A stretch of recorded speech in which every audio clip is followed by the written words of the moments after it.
Tulsa, Oklahoma wasn't the only town, black town, that was decimated, burnt to the ground, or annihilated by white hate. It wasn't the only one, okay? It gets a lot of play right now of because of the different types of media, because of Watchmen, because of a particular comic book, like that. But here's the thing: historically, white hate has found ways to annihilate black wealth. Um, even if they don't riot and turn into a mob and kill and maim, sometimes they just use redlining.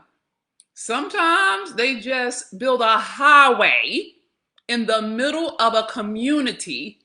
Sometimes they withhold permits such that even if we have the land, we don't have the governmental permits to actually build or create on that land. Okay, so I want to be very clear that anything that has to do with land, anything that has to do with the infrastructure of white supremacy that is America, that particular game is rigged, and we cannot win that game. I don't fight wars I cannot win. So I got an idea. Hello, I'm Dr. Venus, your hot mess millionaire. And today I want to talk to you about building a black Wall Street they can't burn to the ground. Okay? And so part of what I'm dealing with and looking through and being with, and to be fair, it all started with George Floyd. Okay? Before George Floyd, I had not one bit of information. I had not nothing.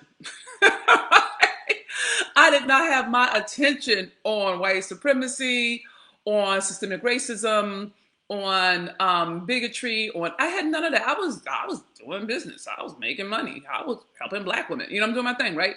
But the more, how can I say this to you?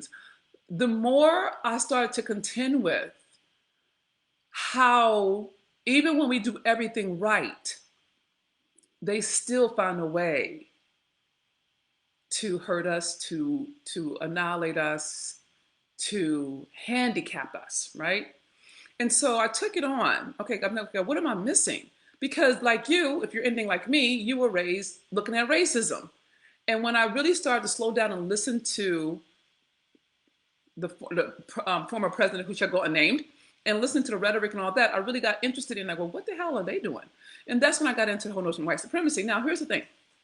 I have no commitment to white supremacy. I have a commitment to you winning. But you can't win if you don't know what game you're playing. Okay? And a lot of times, we as black women or black people or people of color or historically marginalized people, we fight the feeling. We don't look at what's shooting the bullets. We get mad at the bullet, not at the gun, right? And so I've been looking at the gun, the manufacturer of the gun, what kind of guns they got, where they getting the guns from, who's building the guns, what kind of metal they got, who got the metal, who gave them the metal, can I get some of that metal? So I'm over here deconstructing how capitalism works, right? Oh, and before I go further, please make sure you share, please make sure you post, you tag, because until you and I as a people really get up under how to actually win in a capitalistic society, we will always be enslaved. We will always be enslaved because we are fighting the wrong fight. And there's nothing wrong with what we're doing, it's just that it's not effective. So where I come from, if something's not effective, you stop doing it. You don't keep, in any business, you know that if you're doing something that's not making money, you stop that. You don't continue to do that. You stop. If you have a website that's not converting, you either fix that website or you get a new one. You don't keep spending money sending leads to a website that doesn't convert. Okay? And if you're like me, I'm a money girl. I want to know where the money is, where it came from, who got it, who started, how can I get down with it? What can I do to model that structure? So as a businesswoman, I look at models. I look at models to see what's working and what's not working. Okay? So blame it on the brain, blame it on my brain. My brain works like a business thing. Like, I'm looking for what works. And when I look at all the business models that we have in America, I have come to this conclusion. The most effective business model in America has been slavery. I said it. I meant it. Slavery has been the most effective business model in North America. Now, it could have been effective in other countries. I don't know them like that, so I'm not going to speak to them like that. Okay, because I can't really speak to things that I haven't studied or experienced. So I don't feel like there's, I want to go through all that. But what I will say is this: the institution of North American slavery, if you lay aside the morality for a moment, so don't get grumpy, okay? If you lay aside the morality for a moment, it's brilliant, okay? And it's been duplicated into the fiber of how America does power and money. As a person of color, as a Black woman, okay, I was never taught capitalism. I wasn't. I was never taught, and I have 4 degrees, be clear. I'm a pretty smart cookie, okay? But I was never taught capitalism. That's not the same as cash. It's not even the same as business. Capitalism is profound when you learn it, because once you learn capitalism, you realize that most Americans don't know what they're doing with their money. You can't, because it's hidden from view, right? And so as I've taken on really empowering that which I feel like God has endowed me with, aka Black women being free financially, emotionally, spiritually, every possible way that she wants, I've had to educate myself in a very different way. And the way I've had to educate myself is, how the hell is it that white supremacy, white hate keeps winning and we keep losing? And it's not because we're not bright. It's not because we're not trying. I mean, literally every turn, from kneeling, taking a knee, to marching, to demanding equality, to vote, every turn we go to, there is a built-in roadblock, okay? And I didn't notice that before George. I didn't notice it before. Maybe you did, but I didn't. And because as an American, and this may not be you, this could just be simply be me, is I actually thought we were progressing. I know that sounds cray-cray, all right? But when I think about our ancestors who had to, wash clothes or scrub floors or pick cotton or cut sugar cane, or build railroads or what, I was saying, okay, God, my ancestors died so that I don't have to do that. So I was counting us further along until I saw George.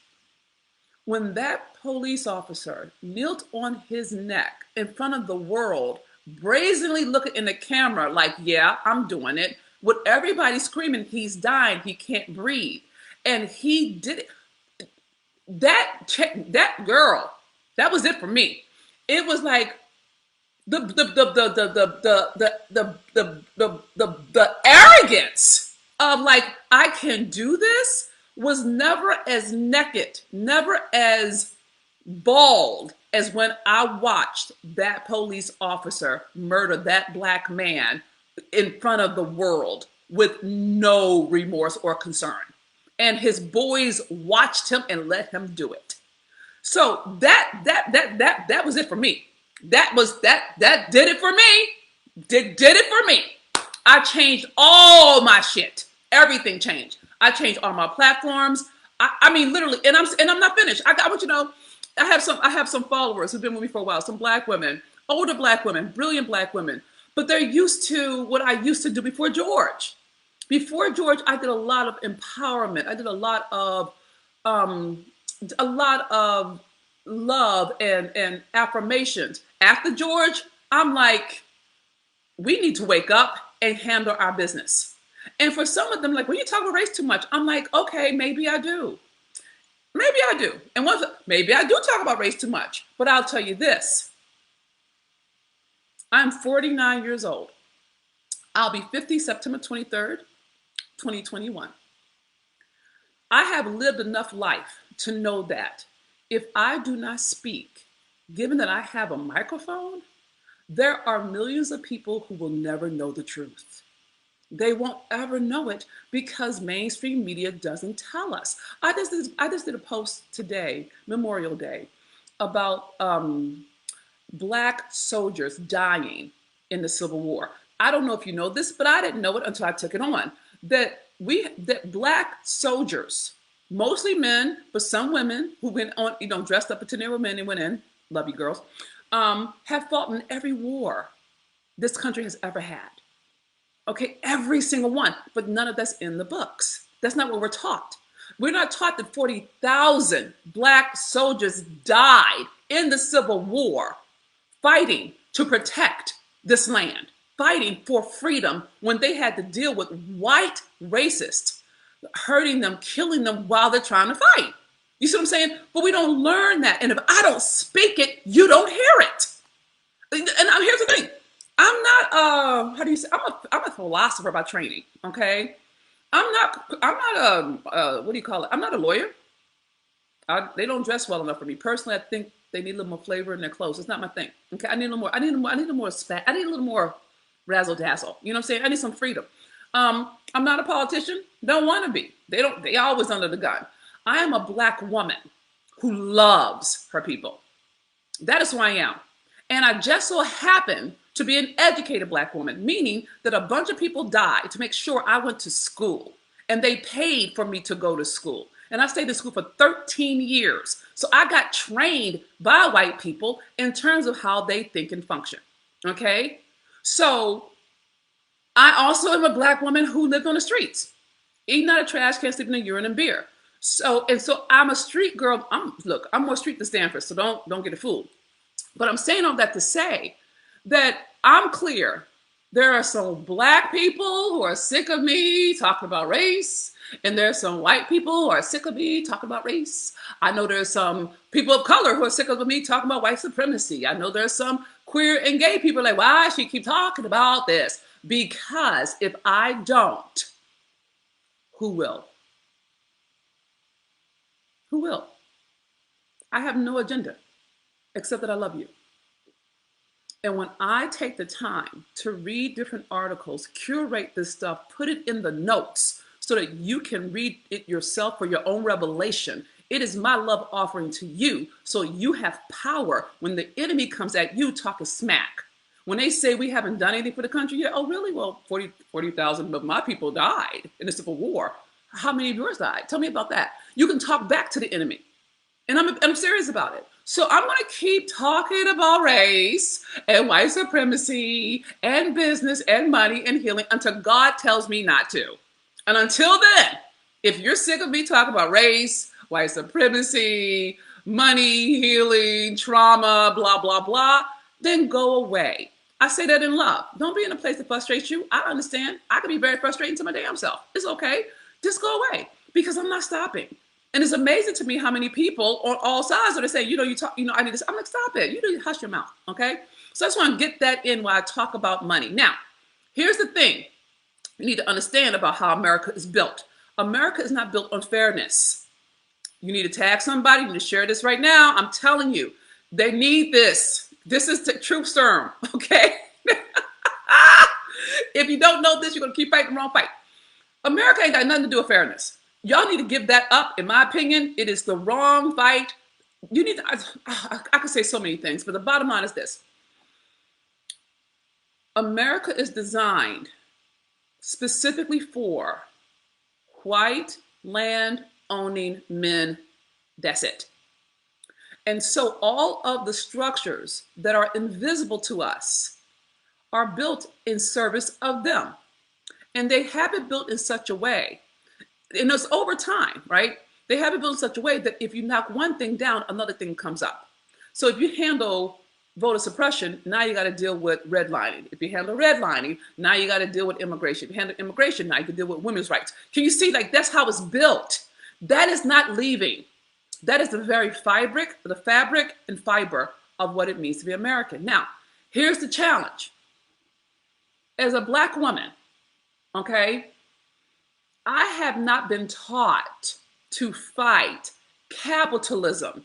I have been taught to fight racism, which means I am dealing with the sniffle. I'm not dealing with the flu. Okay?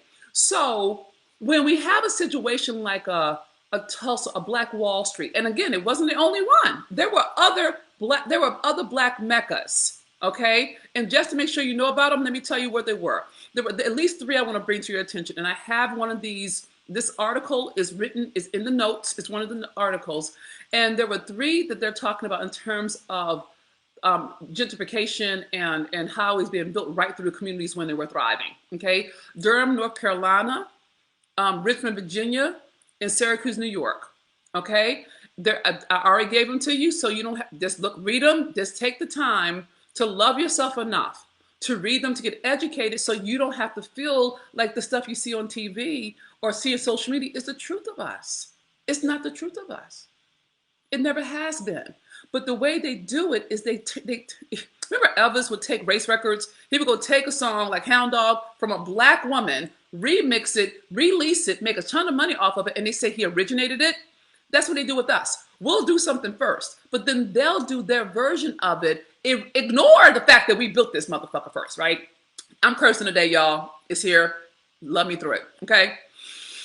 They build it. They take what we do, and then they tweak it and make it theirs, and they don't acknowledge the source.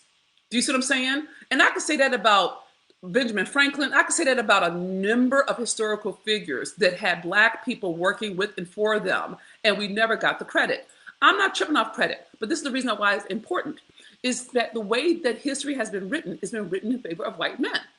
So it looks as if we haven't contributed anything, and then you put that with the negative circulation of representation of us being trifling, lazy, welfare queens, thugs, all the stuff that they do. So now we're not a contributing factor to history, and we're a problem. Okay, so you put those two together, and it gives people the permission to shoot us. It gives people the permission to not listen to our word with authority. Okay, and it's designed like that. Now, given that we're aware of that, not a problem, God, not a fucking problem. I'm so cursing today, y'all. Good luck. Okay, it's a cursing kind of day, right? Given that's the case, as a street girl, where I come from, you don't fight, you cannot win. You don't do it. That would be like me going into a gunfight with a knife. Not gonna work. That is not smart street. That is not street smart. That is not how we do. We don't fight that fight. We wait. We pace. We watch. We look. We think. We strategize. And we come up with, okay, God, I can't beat that gun. I can't beat that gun, God. The gun has more bullets. I got a knife. So I can't fight with the knife. I don't have the gun. How the hell can I win this fight when they got guns and I got knives? Okay? This is how you win the fight. A couple of ways. First one is this.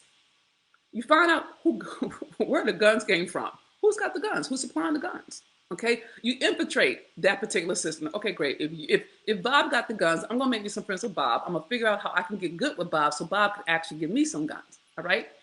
And then I'm going to figure out who is Bob's competition. See, Bob has to have somebody competing against him if he's trying to move some weight, right? So I'm going to say, hey, Bob told me how he got his thing. I'm going to hook up with Jose over here who can get it to me for less money, but then I'm going to have to do him a favor. Can you see there's a different kind of thinking than being mad that they have guns and I'm still throwing knives at the ones who have guns, right? So here's my thinking, all right? The thing that makes white hate a pain in the ass is that they like to burn shit down. When they can't win, they're sore losers. If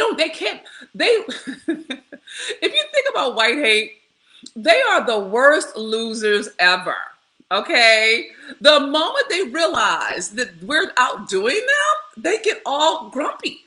And then they decide to start a fight, and then they breed in their weight, and then they gang up on us to win.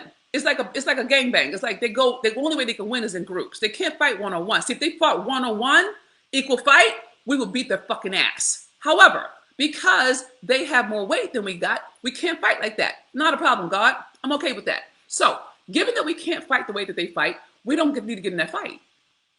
Don't ever get into a fight you cannot win. What you do is you look at how you can win. What fight could you win? That is the game.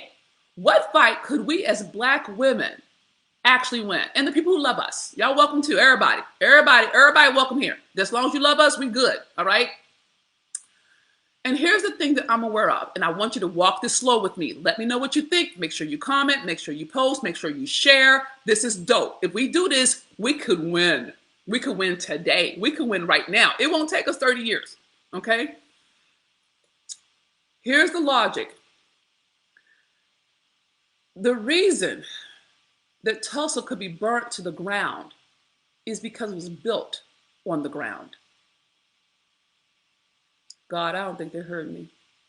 Let me say it louder for the people in the overflow. See, the reason why they could burn Tulsa to the ground, they could air raid it and drop fire and bombs on Tulsa, Oklahoma, okay, and do over $200 million worth of damage in terms of loss in 1921 is because it was built on dirt. It was a tangible threat. You see what I'm saying? They could actually burn it because they could touch it. So here's my logic. God, how about we build some shit they can't fucking touch? How about that? How about we don't even fight over the stuff they have rigged? We don't fight over land. I'm not fighting them for land, y'all. I'm not bothering with that. White hate, they can do whatever they want to with that. Because I'm going to tell you, land, while it's great and America's built on only land, only homes, all that, I understand that. However, every era moves forward based on the technology of that era. The cotton gin was technology for that era. Think about it. If African slaves or enslaved people were picking cotton, who the hell was turning it into fabric? That was the North. That's when the factories came into place. But the cotton gin made it so efficient so they could do that.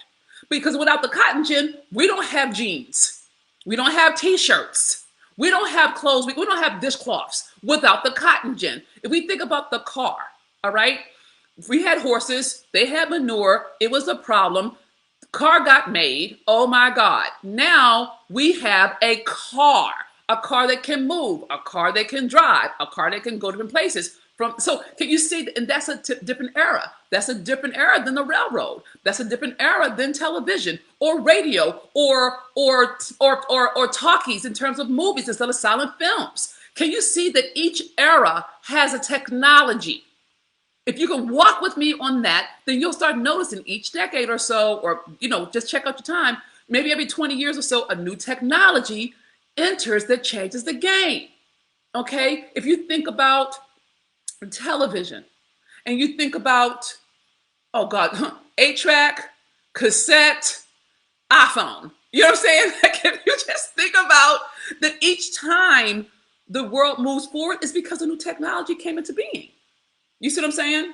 So because a new technology is the driving force for progress, baby, as far as I can tell, our only job is to get on the wave of the new technology. Okay? Now, in our day, that new technology is the cloud. That new technology is digital information. It's not service anymore, boo. It's not working hard and earning your pay. No, you think really well. You think strategically, and you turn your knowledge into content. You turn your wisdom into words. You see what I'm saying? You're not sweating over a hot stove. You're not washing clothes. You're not standing on your feet all day combing hair. No, that's what we did as a service provider coming out of the Industrial Revolution, going into a service-based industry. We're now in an information-based industry. That is a change of the times. Okay, so if you and I, particularly as Black women, really start to organize ourselves around technology, not our work ethic, not how long it took us, not the sweat of our brow, not that. We've done that. Our ancestors have done that, and we've died for that. That's not this. Because no matter how hard you work, they can always find someone younger and cheaper to replace you. So that's not the game. We'll lose that game too. But if we actually started to put our knowledge in a digital platform such that people can get it that don't know us, but value what we have to say worldwide, we could change everything And here's the kicker. Here's the rub. I'm gonna show you how good this can be. All right. And this is exactly why I'm building my tech startup. Okay. Black women have a spending power, a buying power of $3.8 billion. Now, you and I don't see that money because we don't think like that. But if you just think about all the women in your church, or all the women in your network, or all the women in your family, or all the women in your sorority, or all your girls you kick it with, just if you think about those chicks, and you think about each one of them getting their hair done once a month, just think about it. Let's pretend you have a mother, a sister, an aunt, some cousins. Let's say you got 15 to 20 people that you know. And each of us are getting our hair done for between, I don't know, $200 to $500. Just depends on what kind of lace front you're doing or whether you're doing sister locks. It doesn't really matter, right? You multiply that times, let's say $500 times 50. I can't do the math, but you figure it out, okay? Now you multiply that times 12 months. Do the math. Now you multiply that times 50 states. You see what I'm saying? And you start to see how that trillion you start to see how that money adds up, right? So the thing of it is this is my logic. As a Black woman, what if we actually had a digital product that we loved, like we loved lace fronts, like we love sister locks, okay? And we actually purposefully bought that product. Like we buy Essence or Ebony. Like we buy, I'm into, what is my thing right now? I love shea butter. I don't know. I love cocoa butter. Okay, girl, I bathe in cocoa butter. My dog eats cocoa butter off my hand because he thinks it's the best thing in his pockets. I'm here for it. Okay, and so if we actually just shifted our buying habits to a product that was built for us like our ancestors did, by us like our ancestors did, we could actually change the trajectory of the next 5 generations. I want to read you something from W.E.B. Du Bois, okay? Now, he's talking about, let me find it, okay. He's talking about high tide. This is a 19th century location. It's high tide is North Carolina. Okay, Durham, North Carolina, and they have a place called had a place called Parrish Street, Parrish, Parrish Street, and the surrounding blocks became the home to more than 200 Black-owned businesses. Okay, this is the mid 19th century. Okay, and that's like in 1965. All right, around there, somewhere in there. And so this is what W.E.B. Du Bois wrote about this particular community, and he said. There's a singular group in Durham where a Black man may get up in the morning from a mattress made by a Black man in a house which a Black man built out of lumber which Black men cut and planned. He may put on a suit which he bought at a colored haberdashery and socks knitted at a colored mill. He may cook, I can't see these words, victuals, Bictuals, from a colored grocery on a stove which Black men fashioned. He may earn his living working for colored men, be sick in a colored hospital, and buried from a colored church. And the Negro Insurance Society will pay his widow enough to keep his children in a colored school. This surely is progress. Okay? Now, this is so cool to me. And this is the thing I want to make sure I put in, right? Is that our ancestors were very clear that we are all we got. And after integration, individualism came into play. So we have individuals who have wealth. But when you were segregated, we had a common foe called white supremacy. They wouldn't let us do anything. And so we had to tend to ourselves, right? And I wonder if we took a page from that business model. I'm still in knowledge from everybody. Everybody stuff that works, I'm coming for it. I'm taking stuff from white supremacy. I'm taking stuff from segregated South. I'm taking stuff from our ancestors, because if we don't pull from the sources that are actually working, we're going to keep reinventing the wheel and keep failing.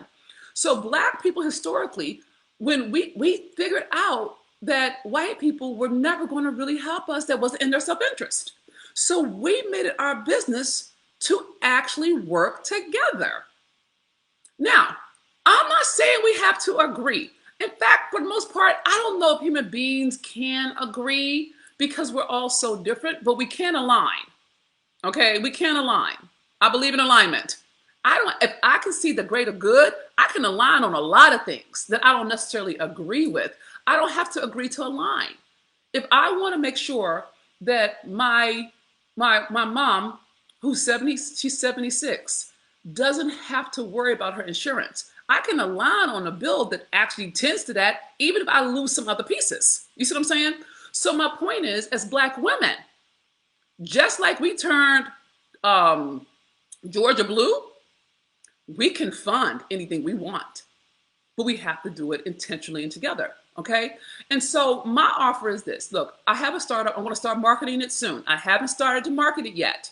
Okay. But I will soon. I just hired me an extraordinary, oh my, I just brought on an amazing marketing agency that is just so good.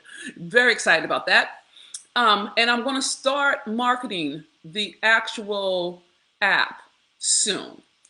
I gotta give me a minute on it. It's coming. All right. And I'm going to test drive my own theory.